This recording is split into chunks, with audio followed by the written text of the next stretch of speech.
Well, it's something you can negotiate with. True or not? Well, what the hell do you think you're doing when you make a contract? What's the law? It's all of this. It's the manifestation of that patriarchal spirit across time and space. And what do? You sacrifice to it. Well, so back 4,000 years ago, 5,000 years ago, however old this story is, it's probably older than that. This is the best people could do with regards to realization. And they got it quite right, because they also noted that God was happier if you actually sacrificed something of value. And so there's a tremendous complexity in that idea, because one of the things I could say, and this is something Jung pointed out, let's say you're miserable and unhappy. Okay, here's a cure. Find what's valuable and let it go. So we could say, well, maybe it's a relationship that you have. Maybe it's a relationship with your parents, right? And the relationship is pathological, but you're locked into it. You value it. And no wonder, because it's a relationship with your parents. And you're suffering terribly because of it. Well, what do? Maybe you let it go. It's a sacrifice. And the idea is that, well, that'll clear the future for you. Well, very frequently when people are suffering terribly, not always, because sometimes you just suffer stupidly, blindly, and without recourse. You know, you get cancer and then you die. So we have no idea how to deal with that. But sometimes the reason that you're suffering is because you just won't let go of the thing that's biting you. And you think, well, I can't let go of, and I've had clients like this. I can't stop communicating with my mother, who phones me 3 times a day, every day of my life, and never says anything that isn't unbelievably critical and demeaning. I can't let that go. It's like, well, that's not such a good idea. The funny thing too, often when people let something like that go, it goes away, sorts itself out, and then comes back. So they don't even end up losing it. But unless they're willing to let it go, to sacrifice it, they make no headway whatsoever. And so one of the rules is, if people are impeding your development, you sacrifice your relationship with them, right? It's a very, very rough rule. So in process of time it came to pass that Cain brought of the fruit of the ground an offering unto the Lord. And Abel he also brought of the firstlings of his flock and of the fat thereof. Now that's interesting, eh? This is where a close reading matters. So we don't know what Cain's offering is. It's not much described. But we do know something about Abel's offering. And what we know is that by the standards of the time, it's a high quality offering. So it's the firstborn and it's the fat, that high calorie, right? I mean, you know, we think of fat as a dietary danger, but if you're hungry, that's really wrong, right? Because fat is unbelievably high calorie. And so what's happening is, the story points out quite clearly that what Abel decides to offer to God is of high quality. So it's the real thing. It's the real thing. He's paying a price. Okay, and so then it's burned. Well, why is it burned? Well, you know, this is back again thinking from an archaic perspective. Well, God's in the sky. You can't throw your lamb up into the sky. It'll just fall back down. And so, but people knew, because they'd mastered fire, that smoke and savor rose. And so you could detect the quality of an offering as a consequence of burning. And then that would go up, in the spirit of the fire would go up to the sky, and God could detect whether or not your offering was of reasonable quality. You know, it's concretized, obviously, but you don't want to make the assumption that the people who were our forebears were stupid just because they thought using metaphors that aren't the same as our metaphors. They were still mapping out the damn territory, you know, and you, look, you can read a book like you're above the authors of the book, or you can read a book as if it might have something to teach you. And I would say, well, sometimes the book isn't worth reading. But if a book has been around for a very long period of time and a very large number of people have thought that perhaps there's something in it, sometimes they're right.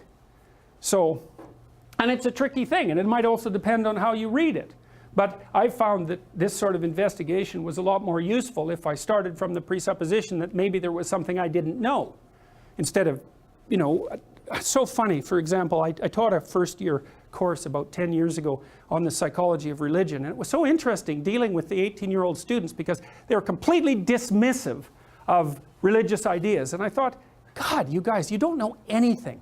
And you have this specific kind of blindness that a set of very intelligent social psychologists also identified, which was blindness, because it actually turns out that the less you know about a topic, the more you overestimate the quality of your knowledge. And so I thought, we're in this situation where kids who don't even know how to act in the world, they don't know anything, will come to university and start off with the proposition that they're astute critics of Judeo-Christian culture, of which they know nothing. They know nothing about it. They know nothing about history. They know nothing about philosophy, nothing about literature, but they're absolutely certain that they're correct in the criticisms that they're bringing forth. It's absolutely unbelievable. So anyways, and it's not helpful, because then you don't get to learn. And you want, well, you know what happens if you don't learn. Okay, so anyway, so it looks like Abel's doing a good job. That's the implication. The story doesn't say Abel is doing a really good job with his sacrifices. It just hints at it. And I like that because it leaves that ambiguity. It's like maybe you're working really hard and your brother's working really hard, and you really can't tell the difference between your quality of work and his quality of work.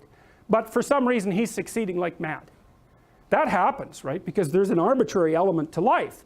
And so the story says, well, the Lord has respect unto Abel and his offering, and there's an implication that maybe the reason for that is that, you know, Cain's offerings are a little second rate, but the story doesn't come out and club you over the head with that idea. It just leaves it as an ambiguous possibility. And the reason for that is sometimes you make sacrifices, and maybe they're even real ones, and they don't pay off, or they pay off for someone better.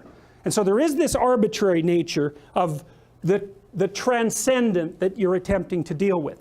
It rewards and doesn't reward more or less of its own accord. There's an element of that. And so it's ambiguous in the text, even though there's a hint that, you know, perhaps Abel is doing a better job than Cain. So I like that. I think it's very sophisticated. So what happens? Well, Cain makes his offerings and God isn't happy with them. Now we don't know how Cain figures out that God isn't happy with his offerings. We get some hints of that too, but the story does tell us that's what happens. And so then we get the psychological response on the part of Cain. Now one response could be, Jesus, I must be doing something wrong. I better straighten myself out. You know, I better come up with a better quality offering and try that again.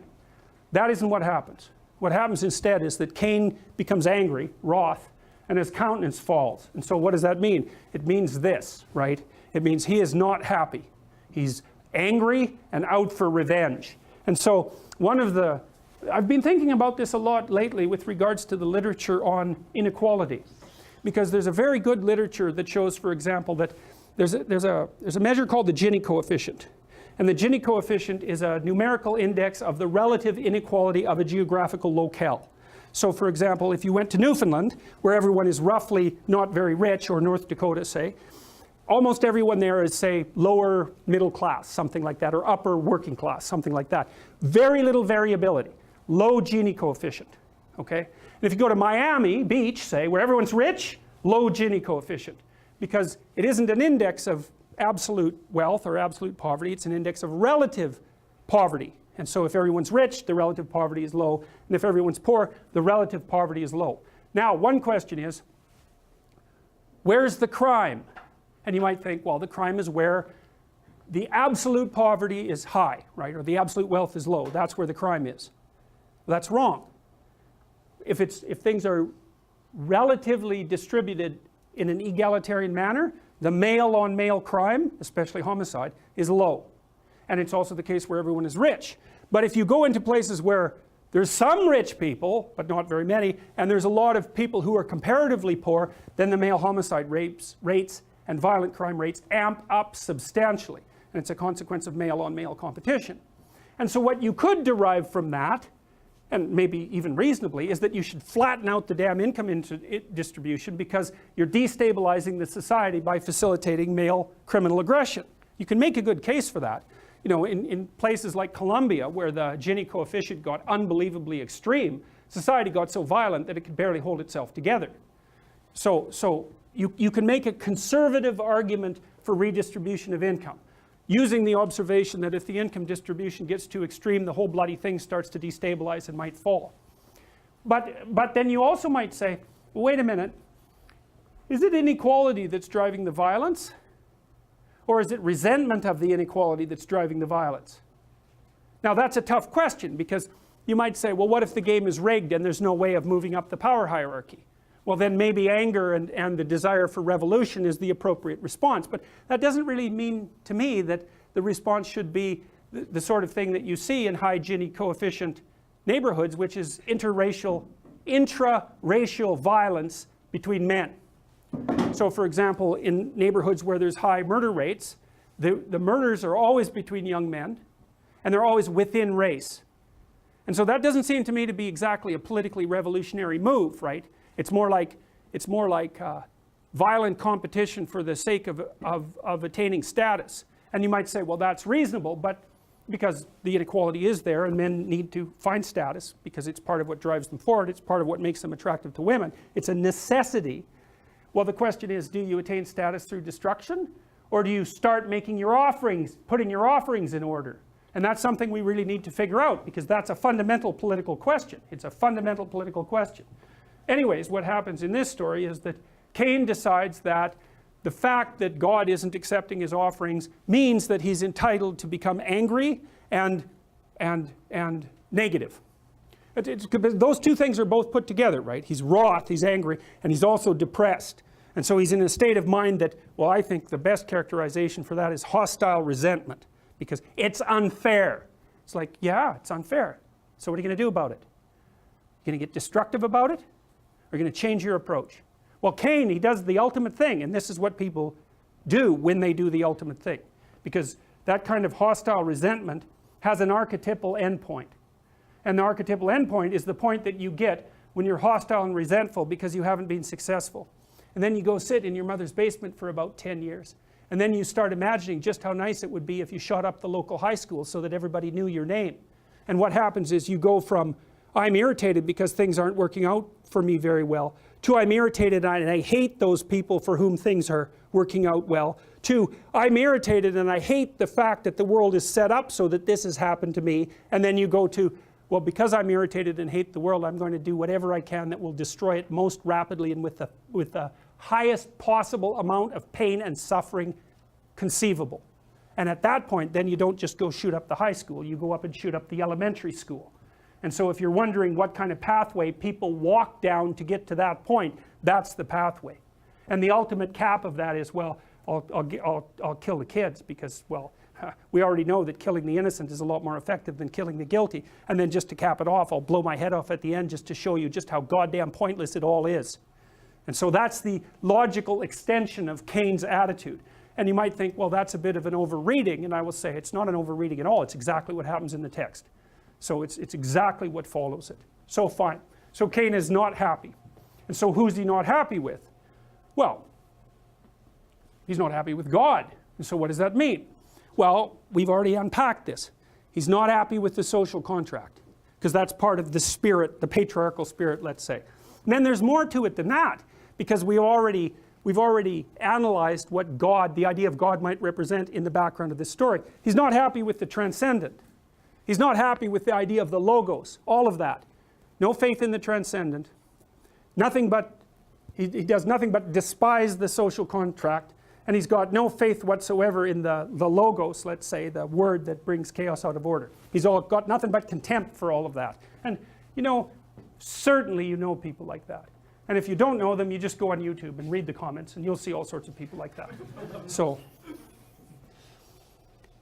anyways, so God has a little chat with him, and he says, well, why are you angry? And why are you upset?